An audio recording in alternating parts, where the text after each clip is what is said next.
ভরা পেটে মিষ্টি খেতে কিন্তু খুবই ভালো লাগে। ভাত খাওয়ার পরে দেখবেন আপনি মিষ্টি যখন খাবেন, মিষ্টি, লাড্ডু, ছানা এগুলো যখন ভাত খাওয়ার পরে খাবেন দেখবেন খুবই মজা লাগে। সো আজকে ফ্রিজে আমি মিষ্টি পেয়েছি, মিষ্টি আনা হয়েছিল। সো মিষ্টিগুলো আমি এখন খাচ্ছি। মিষ্টিগুলো খেতে খুবই মজা এবং মিষ্টিগুলোর স্বাদ খুবই একদম ইয়াম্মি, একদম টপ ক্লাস। এটা মূলত একটা পেজে আমি দেখছিলাম, সো সেখান থেকে অর্ডার করি। সেই পেজটার ভিতরে এইরকম মিষ্টিগুলা ওনারা সেল করে। সেগুলো খেতে খুবই মজা এবং এটার যে প্রেজেন্টেশনটা অনেক হাই।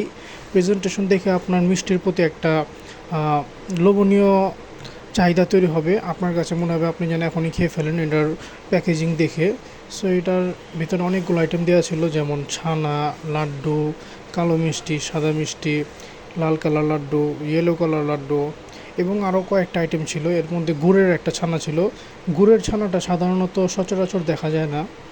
ছানা বিশেষ করে দুধের ছানা এই টাইপের হয়ে থাকে, বা গুড়ের ছানা কিন্তু সহজে দেখা যায় না।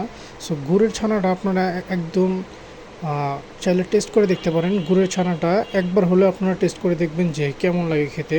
আমার কাছে এগুলোর ভিতরে সবচেয়ে ভালো লেগেছে হচ্ছে গুড়ের ছানাটা, এবং ভালো লেগেছে লাড্ডুটা। সো আপনারাও এরকম ট্রাই করতে পারেন।